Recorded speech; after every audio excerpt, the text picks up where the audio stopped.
50 years ago tomorrow, on February 20, 1954, President Dwight Eisenhower interrupted his vacation in Palm Springs. So, nagbakasyon siya.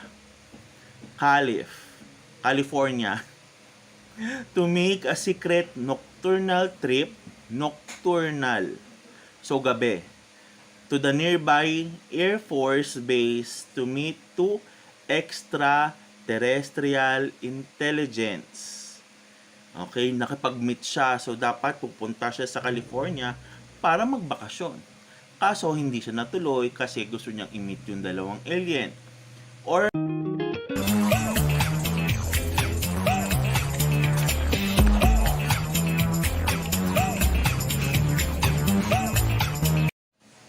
Hi grade 9, hi grade 8. Yan, welcome to my channel, Dreamer's Notebook. So, alam kong nakabakasyon tayo. Alright? So, bago tayo mag-proceed sa ating advanced lesson and makeup class, okay? So, don't forget to like, share, and subscribe to my channel. Okay? Para lumami tayo. And click nyo na rin ang notification bell para ma-update tayo sa ating mga bagong videos. Alright? A few moments later. And welcome back. Yan. So, for our advanced lesson and makeup class for grade 8 and grade 9, let's have an introduction to astronomy. Alright? So, natapos sa grade 8 kasi natapos na natin ang first lesson ng Earth Science, and sa grade 9 kakatapos lang ng first lesson. Sa grade 8 nakatapos kami ng dalawang lesson. So for today, so pagsasabayin ko na. Okay? So let's go with the astronomy. Yan. Halos magkadikit lang naman ang lesson. So yan, let's go on with the lesson. Alright? So makikita nyo dyan, yan, lesson 3-1. Okay, so astronomy basics. So, and one of my dreams is to have my own telescope at home. Okay, yan ang aking dream, magkaroon ng sariling microscope, magkaroon ng sariling telescope sa aking bahay. Okay, parang gagawin kong laboratory ang aking kwarto. Dream ko yun. Yan, okay? So, ano ba ang astronomy? What is astronomy? Astronomy is a study of virtually everything beyond Earth. The academic discipline includes the study of the planets, solar system, stars, galaxy, comets, asteroids, nebulae, moon, and the universe itself. So, Sir Matthew, meron ba siyang biblical counterpart or biblical perspective? Yes. Marami sa Bible. Okay? And astronomy has produced a relatively new field, and astrobiology. Yeah. So far, this scientific endeavor only speculate about possible alien life. I-discuss natin ang aliens soon. Okay, but as you will study in this lesson, in this book, there are possibly of alien life even inside our solar system. Yes, meron.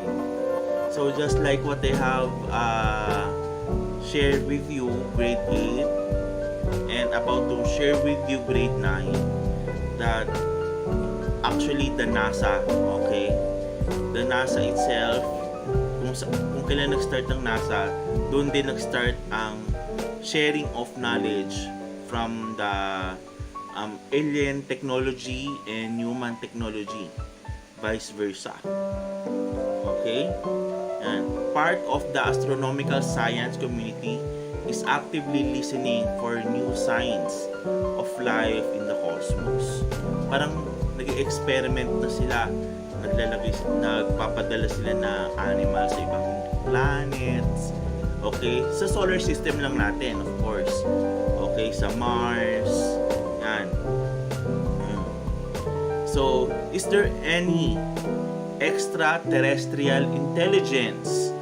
So, when you said extraterrestrial intelligence, alright, these are the aliens. Okay? So, kapag sinabi mong terrestrial, okay, meron siyang part siya ng paranormal. Okay? There are some alien activities that are connected with paranormal activities. Okay? So, this organization is called SETI. Okay? SETI Institution. Abbreviation stands for the Search for Extraterrestrial Intelligence. So, dapat na, open-minded tayo. Alright? Kasi, God created the heavens with S. The heavens and the earth. Okay, there are 3 heavens. The atmosphere, yung natakal natin. And then we have the second heaven. We have the universe, the galaxies, and maraming galaxies yan according to science. And then, we have the third heaven. Okay? So, i-discuss natin yan at the end of the lesson. Ano ba yung third heaven? What is the third heaven written in the Bible? Okay? Exoplanets. Okay? Ano bang exoplanets?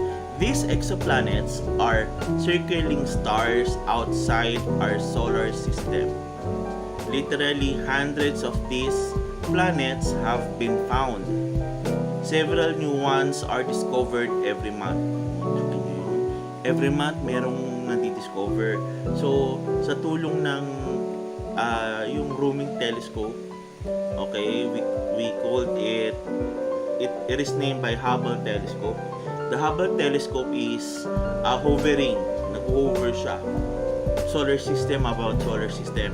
Nakikita niya yung may potential stars ba. Usually, ang solar system, meron niyang major stars sa center.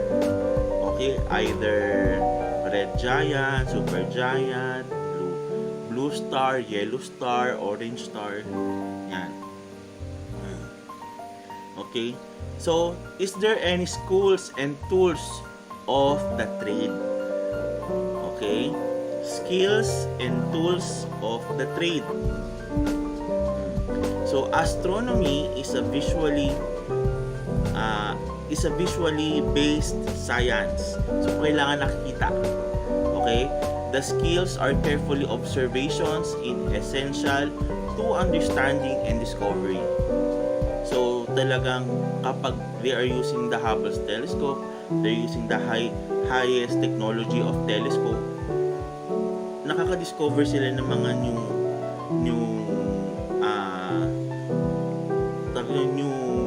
thing na out of this world, out of the earth. Okay, many astronomical skills were developed as long as 5,000 years ago. Okay, so kung yun nga yung sinasabi ko, I encourage you guys, okay, I'm not promoting this app, but pinopromote ko na din kasi very informative.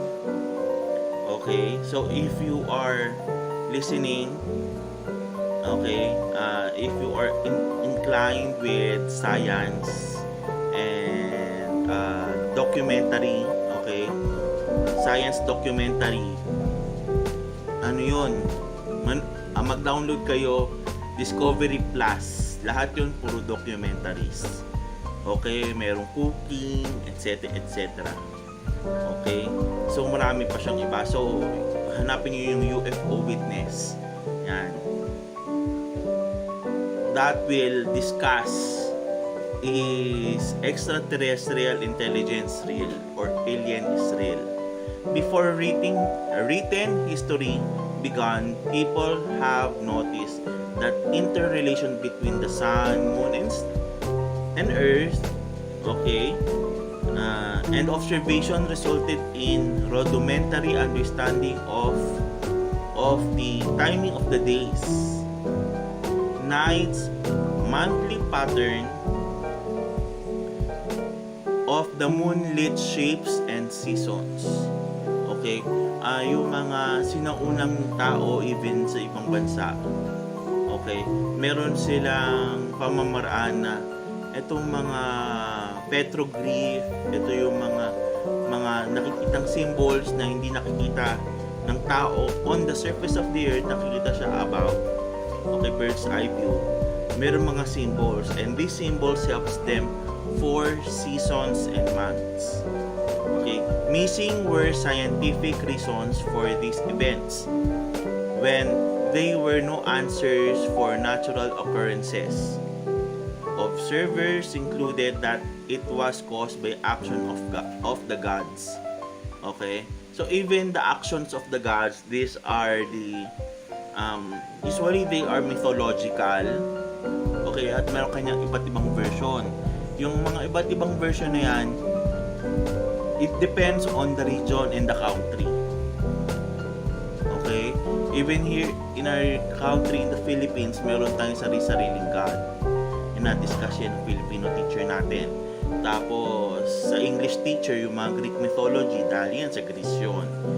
Yan. So, meron niyang counterpart sa solar system.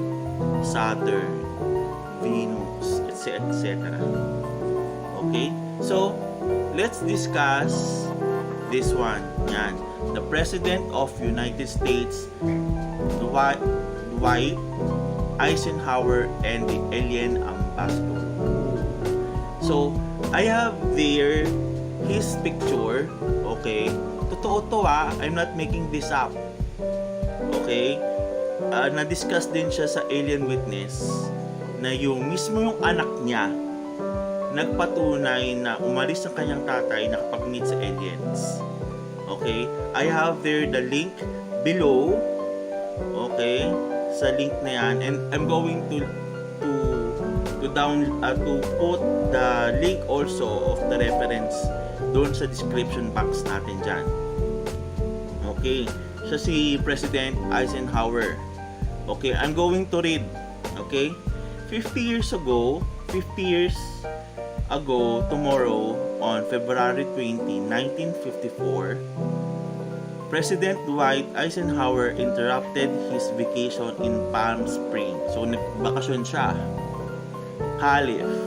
California. To make a secret nocturnal trip. So, gabi. To the nearby Air Force Base to meet two ExtraTerrestrial Intelligence. Okay, nakipag-meet siya. So, dapat pupunta siya sa California para magbakasyon. Kaso, hindi siya natuloy kasi gusto niyang i-meet yung dalawang alien. Or, maybe not. Yan. Maybe like this when to the dentist, there's some disputes about it. So, merong mga tawag dito, hindi pagkakaintindihan. Merong arguments na hindi totoo. Okay. There is some disputes about this. The light met with ET's. ET's theory is advanced by Michael Sala, a former American University professor who now runs the Peace Ambassador program of AU's Center for Global Peace. Okay. The I went to the dentist theory is advanced by the folk at the Dwight D. Eisenhower Library in Abilene, Can. I don't know kung tama yung pronunciation ko. Correct me if I'm wrong. Comment down below. And James X. Mixon, a dentist professor of dentistry and historian of presidential dental work. So, merong mga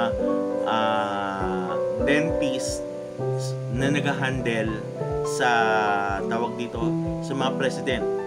Just to make things were more intriguing, on the night in questions,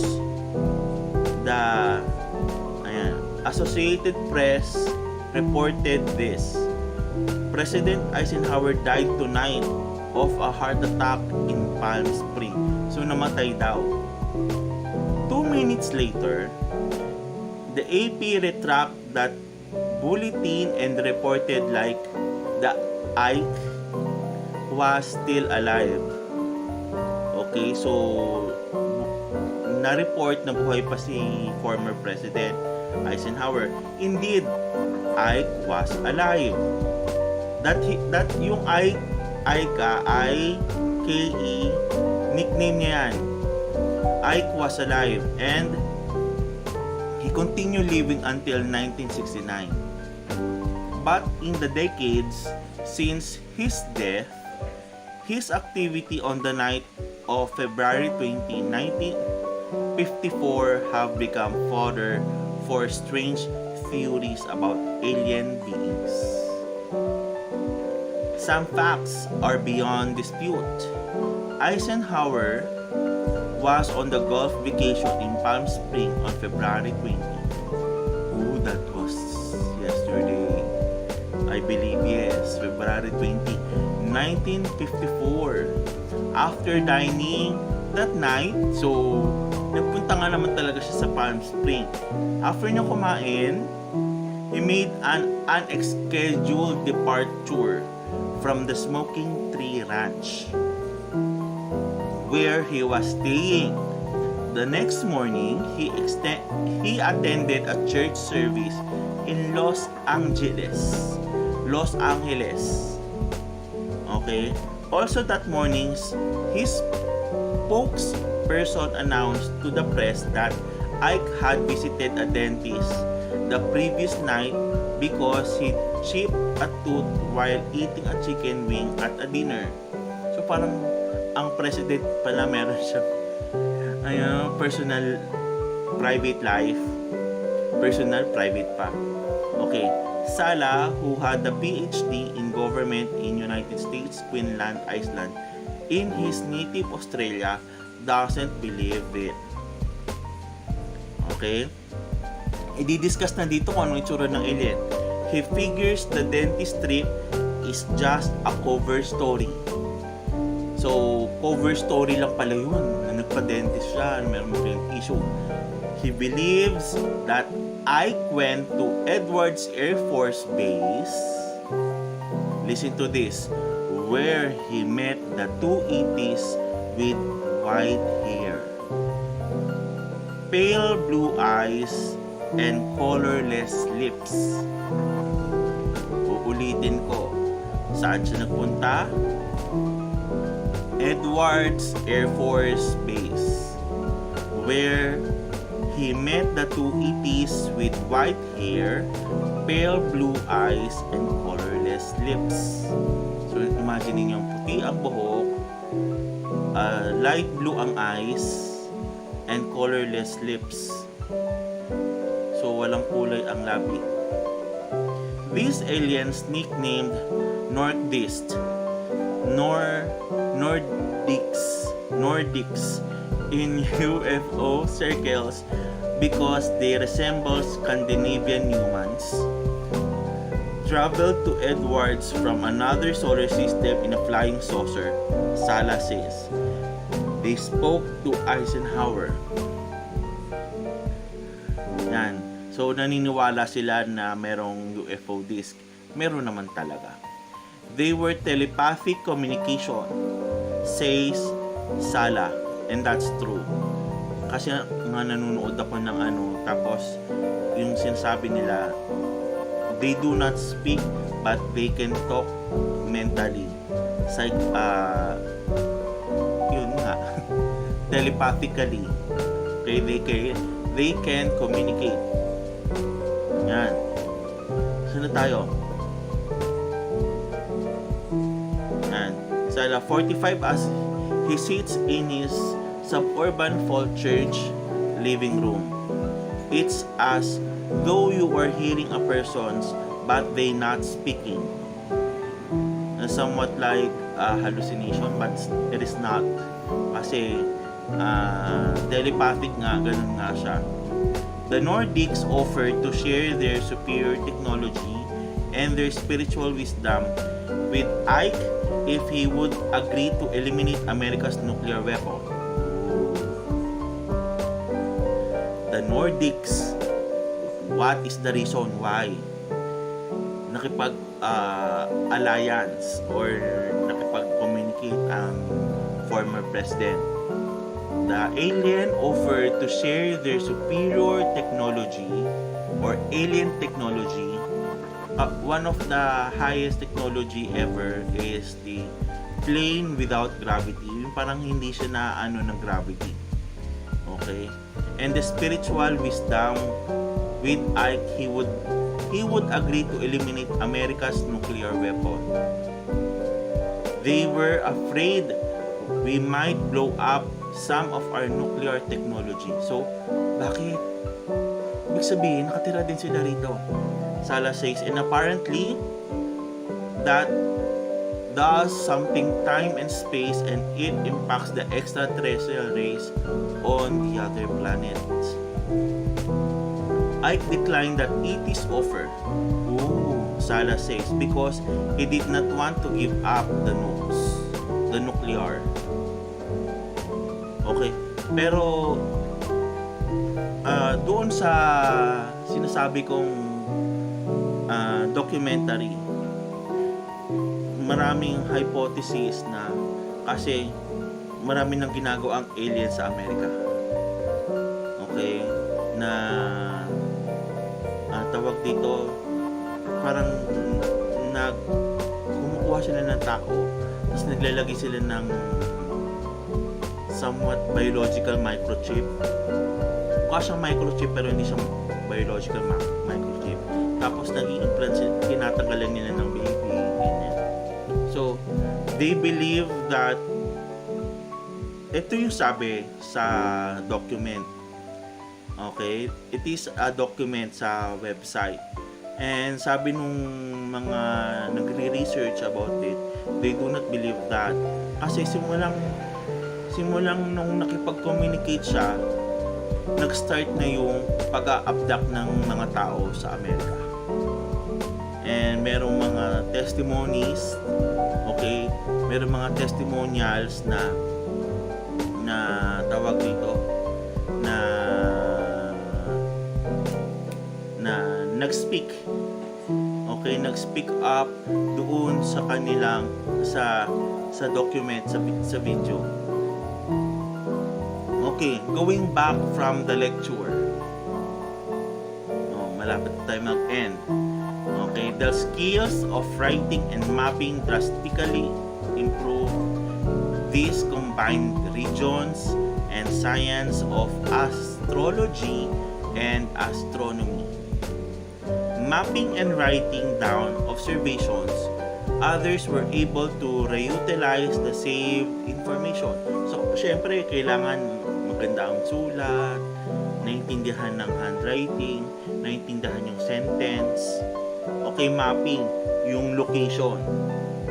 Okay, soon, they were able not to only to observe, but also to record and predict astronomical events over a long period of time.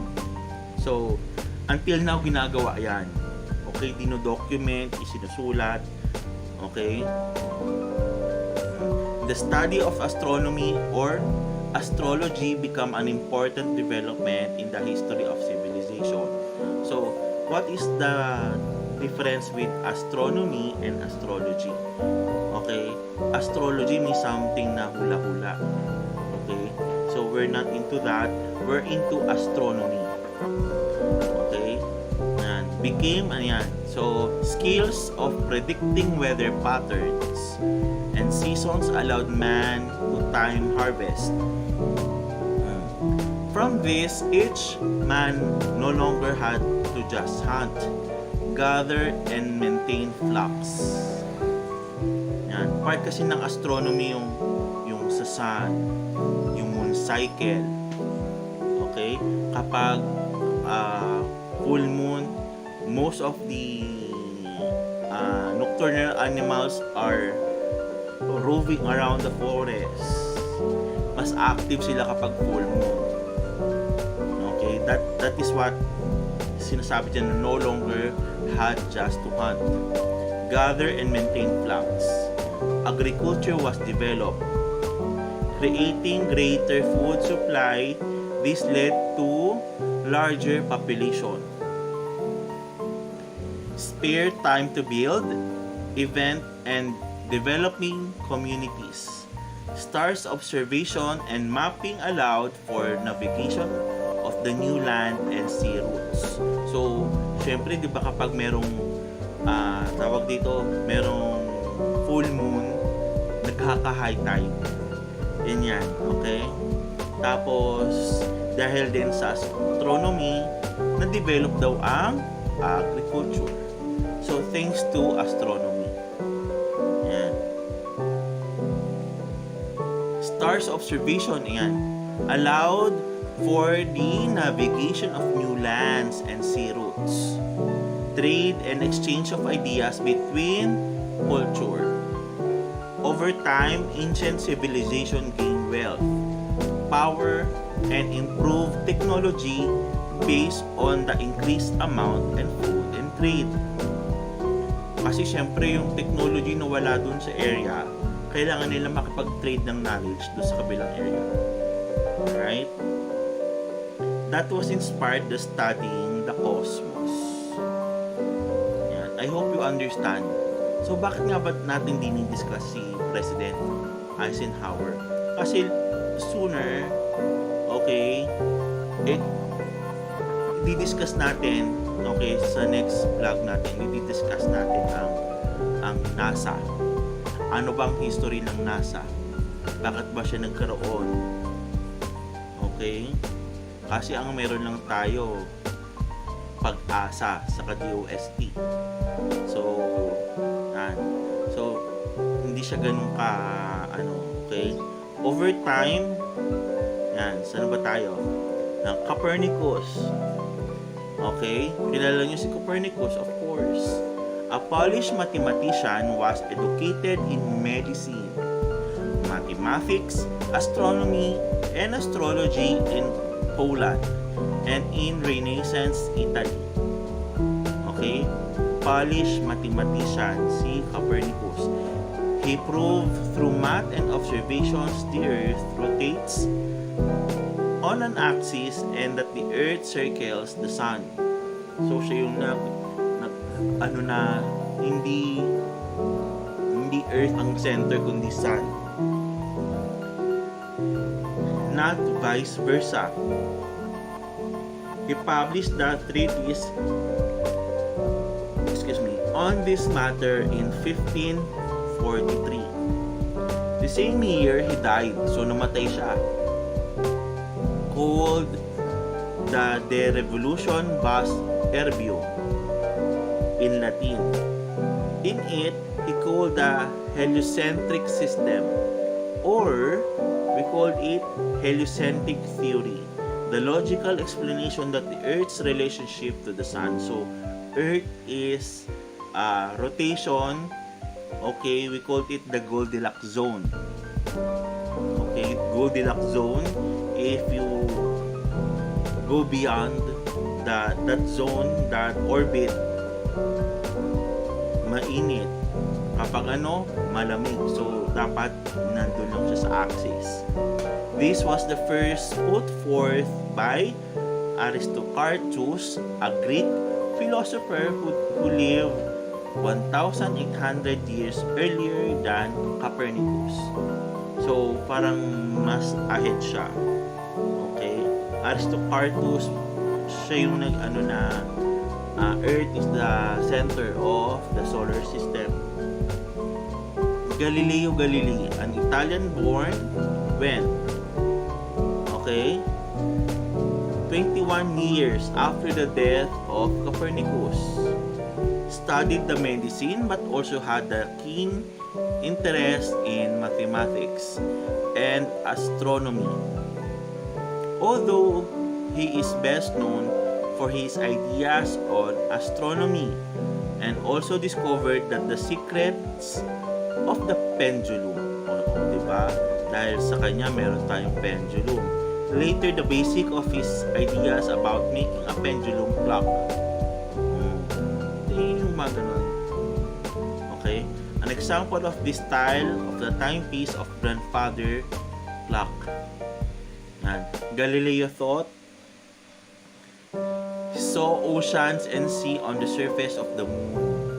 So, yung una akala niya na may dagat or may dagat, may ocean sa moon. These are named mare, sea in Latin, or mare. They are still called by the same name today, even though there are no seas on the moon. Wala naman talaga. He found spot on the sun. That is the sunspot. He observed a supernova. Exploding star. He found 4 moons circling the Jupiter. Okay? He thought that the Jupiter might be a star with its own solar system. But not guess at the time. And church to try people accused a religion heresies.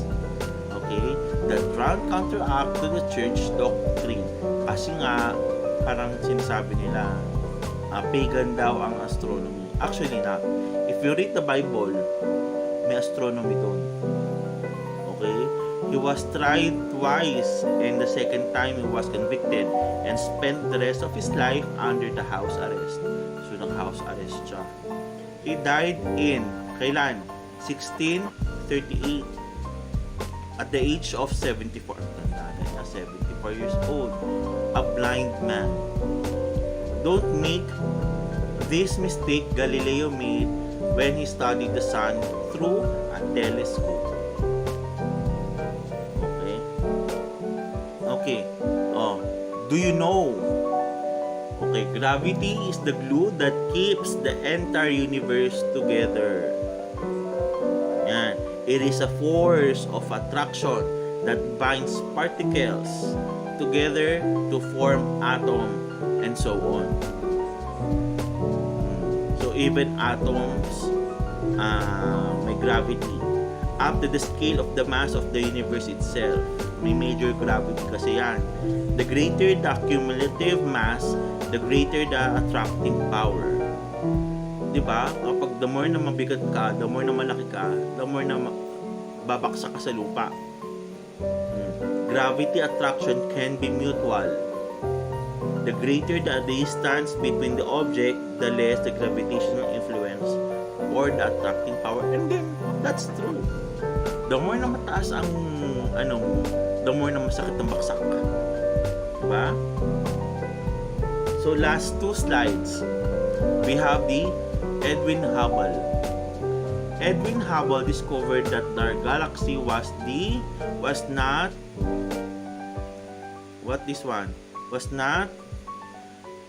the universe, but was only one of the many. Albert Einstein, a mathematician and astrophysicist, created a formula explaining space over time, the dimension and how they related to each other. But the mid-20th century nebulas are more moons and more of the size and the scope of the universe have been discovered. So mid-20s yan. Listen to every detail kasi tatanong ko yan at the end of the video. Okay, that would be part of your attendance and participation, recitation for today. Okay, let's move on. Without computers, exoplanets, okay, could not have been discovered. Ano nga ulang exoplanets? Planets beyond our solar system. The Big Bang Theory could not be adequate study. Diba? Walang Google, walang computer. They could not look for asteroids and comets. They are dangerous to us. Satellites, orbiting aircraft, that provides communications and observations. So yung may mga taong nakatira sa satellites, okay, naka-station sila doon, sila yung nag-overlook sa mga typhoon, okay, would not have been invented, nor could probes go into the depths of space. Without the computer, the academic advancement of astronomy would have stalled some 50 years ago.